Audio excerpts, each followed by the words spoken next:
Luca प्रमाणे जेजू क्रिस्ताची बरी खबर आवेसोर 24 वोल्ड 35 to 48. एमावसा तावन परतून आयलोल्या शिसांनी वाटेर घडलोल्याची खबर जमलोल्या इकरांक आनी तांच्या सांगात्यांक दिली आनी कशी भाशेन जेजूक उंडो मोडटा आसतना आपणे ताका वळखलो तें सांगलें. अशें उलयता थंयच आसतना खूब जेजू तांचे मदेकूच उबो जालो. ताणें तांकां म्हणलें, शांती तुमकां. घाबरून आनी भिवून आपूण पळयतात तो एक भूत म्हूण तीं समजलीं. पूण ताणें तांकां म्हणलें, तुमी घाबरल्यात कित्याक?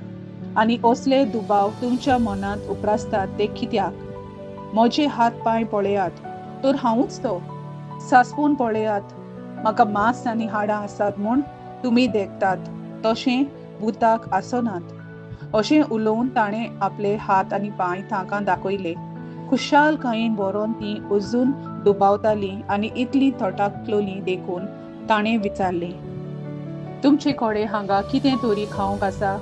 तांणी ताका भाजलोले माजलेचो कुडको दिलो आनी तो ताणें तांचे हुजीर केलो. आनी ताणें तांकां सांगलें, तुमचे सांगाती हांव अजून आसलो तेन्ना हांवें तुमकां सांगलोलें तें हेंच.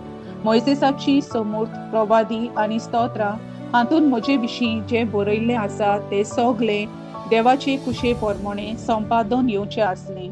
मागीर शास्त्रांचो अर्थ समजूंक ताणें तांची मत उक्ती केली आनी तांकां म्हणलें, बरयल्लें आसा तें अशें, क्रिस्त कश्ट मरण सोंसतलो, तिसऱ्या दिसा तो मेल्ल्यांतलो पुनर्जीवन जातलो आनी जेरुसलेमांतावन सुरू करून ताच्या नांवान जिवीत बदलप आनी पातकांचे बोगसणे सगळ्या परजांक बरोबर जातले. तुमी त्या घडण्यांची साक्षी दिवंक जाय. देवाचें उतोरें, देवाचे वडपकार. आमेन.